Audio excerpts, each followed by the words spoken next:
네, 세계보고 증시보고 일부 마지막 순서는 미국 주식 가이드입니다. 우리 서학개미 분들을 위해서 준비한 시간인데요. 여러분들을 미국 시장으로 안전하게 안내해드릴 미국 주식 가이드. 오늘 수요일에는요. 이성웅 다올투자증권 영업부 차장님과 함께하겠습니다. 어서 오세요. 네, 안녕하십니까.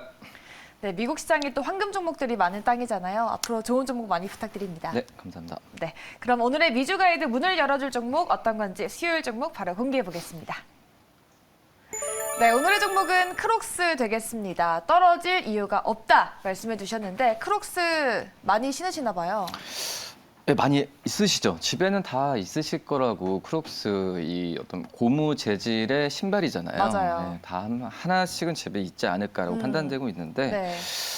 우선 지금 최근에 인기의 막을 내렸던 이 슬기로운 의사생활 네. 보셨을 거라고 생각이 되는데요. 거기서 많이 나왔죠. 네, 한마디로 이제 크록스 같은 경우에는 그전에는 어떻게 보면은 이 어린이들을 위한 그런 그 신발에 대한 슬리퍼 재질로 좀 시작을 했었는데 네. 지금 현재 그 부분 같은 경우가 뭐 병원이나 학교 많이 지금 그 산업 그 수요자층이 다양화됐다라고 좀 볼 수 있겠고요. 이 크록스 같은 경우에는 이 샌들 또 있지만은 뭐 액세서리 같은 여러 가지의 그 부가적인 또 상품도 많이 만드는 그런 현재 상황이라고 말씀드릴 수 있겠고, 우선 회사의 그 크록스의 신발 같은 경우가 우선 착용감이 좋잖아요. 네. 착용감이 좋고 미끄러지 않는다는 장점이 있었던 상황에서 우선 2년 전부터 이 크록스에 대한 수요가 폭발적으로 늘어났던 상황이라고 말씀드릴 수 있겠고, 이 작년 같은 경우에 크록스가 특히 10대가 선호하는 이 브랜드의 6위까지 오른 그런 그런 걸 랭킹을 기록했었고요. 이 부분이 그대로 매출과 영업이익에 작년에는 반영이 됐었다. 이렇게 말씀을 드릴 수 있습니다. 우선 이 재작년 같은 경우가 영업이익이 2억 3,900만 달러에서 작년 같은 경우가 무려 지금 6억 9천만 달러로 거의 3배 가까이 급증한 모습을 좀 보여주었는데 그만큼 크록스에 대한 이 신발에 좀 수요가 많이 늘어나는 현재 상황이라고 좀 볼 수 있겠습니다. 특히 작년 1, 2분기 같은 경우에는 이 재작년 1, 2분기 대비해서 50% 넘는 그런 매출의 성장을 좀 기록했었고 어떻게 보면은 그전에 미끄러지지 않는 이 실용적 신발에서 지금은 아이템을 좀 많이 바꾸고 있고, 한마디로 이 MZ 세대를 겨냥한 이 힙한 신발로 이 디자인까지도 바꾸면서 미국 쪽에서의 반응이 굉장히 좀 높게 나타나주고 있다라고 말씀을 드릴 수 있겠습니다. 그리고 이 크록스의 대표 상품이라고 할 수 있는 게 어글리 수즈라고 좀 볼 수 있겠는데요. 뭐 이런 부분 아시겠지만 한마디로 앞에 뭉툭하고 구멍이 뚫려 있는 거잖아요. 하지만 이런 부분에 있어서 투박한 디자인이라고 그전에 인식이 돼 있었지만은 이런 이미지가 많이 디자인과 또 이제 액세서리가 지비추. 그쵸, 지비츠 많이 붙이시나요, 네. 혹시요? 전 좋아하죠. 네, 저도 이제 저희 집에 아기가 네. 이 크록스 신발에 이 액세서리 부분을 굉장히 많이 붙이면서 좋아하는데 여러 가지 부분에 있어서 뭐 굿즈 같은 상품을 이용하면서 부가적인 그 실적도 계속 나와지고 있는 상황이라고 좀 볼 수 있겠습니다. 특히 이제 이 크록스 같은 경우에는 뭐 저스틴 비버나 미국의 인기 연예인들과 같이 협찬을 하면서 이 젊은 세대들한테 큰 폭의 인기를 좀 많이 얻은 상황이라고 좀 볼 수 있겠고요. 앞서서 좀 하향 레포트도 나왔어요. 등급에 대해서 좀 안 좋게 나왔는데 이유가 뭘까요? 우선 이유 같은 경우가 주가가 크게 가파르게 떨어졌어요. 우선 이 크록스가 헤이두드라는 이 신발 업체를 인수하면서 인수 금액에 대한 부담감이 그전부터 작용을 했던 상황이고요. 근데 인수 금액 같은 경우에는 뭐 3천만 달러 정도밖에 안 돼서 네. 물론 부가적인 어떤 비용이 들어갈 수는 있겠지만은 너무 시장에서 과도하게 우려감을 나타내지 않았나. 그리고 이 미국 전체적으로 그렇지만은 이 도매업체보다는 소매업체에 대한 이 물류 공급난에 대한 부분에 있어서 이 우려감을 좀 있었던 게 사실이다라고 볼 수 있겠고요. 하지만 말씀드렸다시피 이 매출액이나 어떤 영업이익의 성장률을 본다고 한다면 주가에 대한 하락세는 과도하게 과도하게 좀 나오지 않았나라고 좀 판단이 좀 되고 있습니다. 네. 뭐 그렇기 때문에 이 크록스에 대한 부분은 지금 현재 뭐 저가 매수 관점으로 좀 접근해도 괜찮지 않을까라고 판단되고 있고요. 이 크록스 신발이 이 코로나가 되면서 굉장히 좀 많이 덕도 있었어요. 네. 왜냐면은 집에만 있으니까 그렇죠. 이 크록스 같은 그 좀 실용적인 신발에 대한 부분에 있어서 좀 매수라기보다도 많이 이용을 했던 상황이 있었는데 지금 현재는 오히려 뭐 코로나19가 끝난 다음에 이 부분이 판매가 둔화되지 않냐라고 의견도 있긴 하지만 제가 본다고 하더라도 오히려 지금 그 크록스에 대한 인식 부분이 코로나19를 계기로 바뀌었기 때문에 네. 오히려 더 소비자층이 다양하게 넓어지지 않을까라는 부분도 좀 기대를 더 할 수 있지 않을까라고 생각이 됩니다. 네.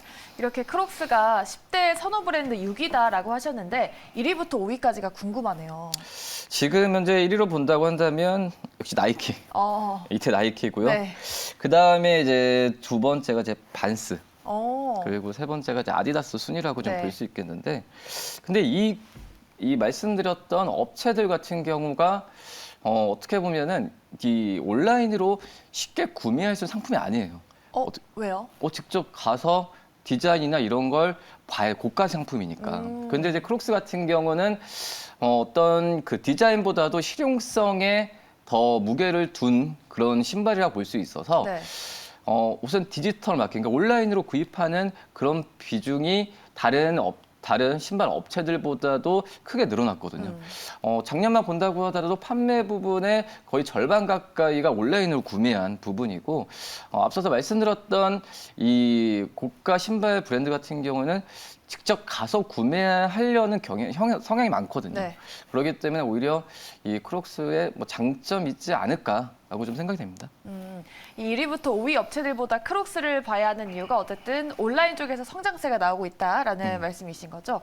차별화된 크록스만의 매력 포인트를 알아봤는데 일단 경쟁 업체 대비해서는 차별화가 되어 있다라고 말씀해 주셨고 그렇다면 또 다른 매력 포인트를 알고 싶은데 저는 알 것 같아요. 이미 지금 제 주변에도 다 크록스를 신고 계시는데 뭐 편의점 가거나 여행 가거나 캠핑 갈 때 되게 유용하잖아요. 네네. 인기가 꾸준하게 식지 않는 것 같아요.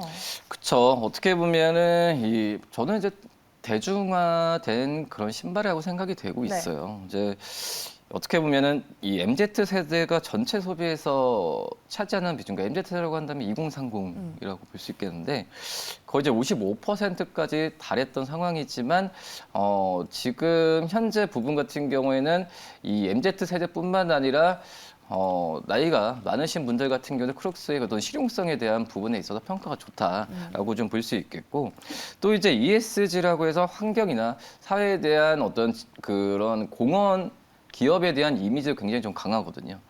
미국 같은 경우에도 이런 젊은 층이 이 ESG 쪽에서 관련된 기업들한테는 오히려 좀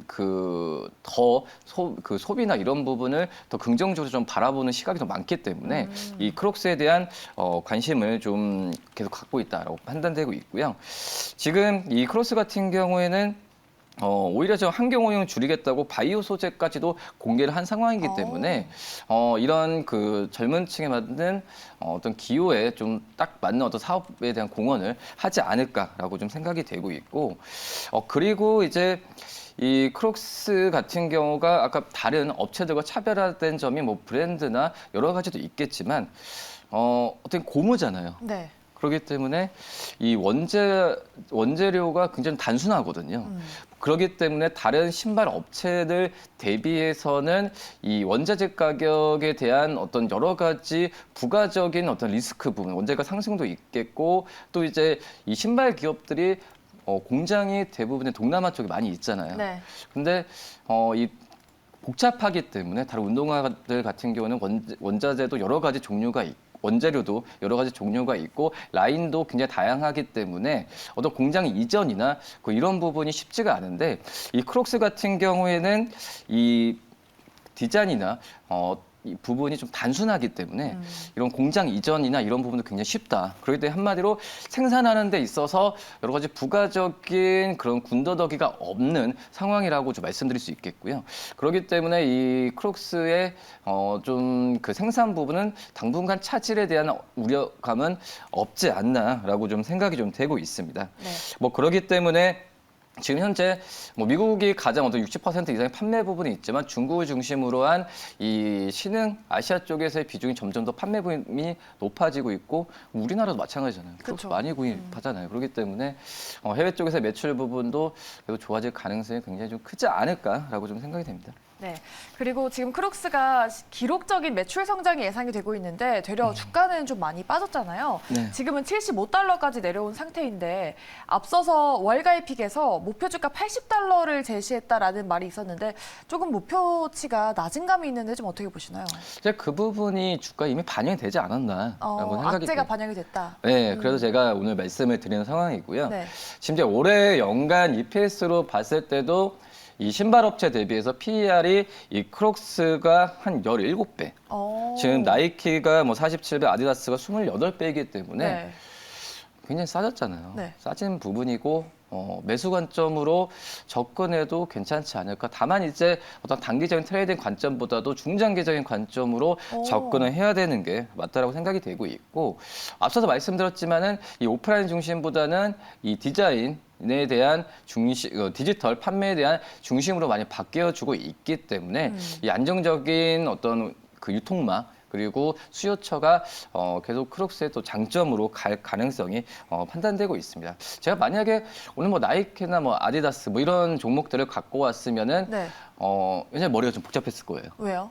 말씀드렸듯이 제품이 되게 다양하고 뭐 여러 가지 있기 때문에 하지만 크록스 같은 경우가 뭐 다양하지 않고 단순하니까 장점이다라는 것보다도 과거에 이런 부분이 매출로 영업이익으로 잡힌 상황을 본다고 하면은 이런 부분을 장점으로 생각해도 괜찮지 않을까라고 저는 판단됩니다. 네, 알겠습니다. 크록스 모르시는 분 없을 것 같은데요. 저의 최애 신발이기도 한 크록스. 과연 앞으로 계속해서 성장을 이어갈 수 있을지 관심 있게 지켜보시기 바라겠습니다. 이렇게 미주 가이드 함께 하셨고요. 오늘 함께한 분은 이성웅 다올투자증권 영업부 차장님과 함께했습니다. 오늘 말씀 고맙습니다. 네, 감사합니다.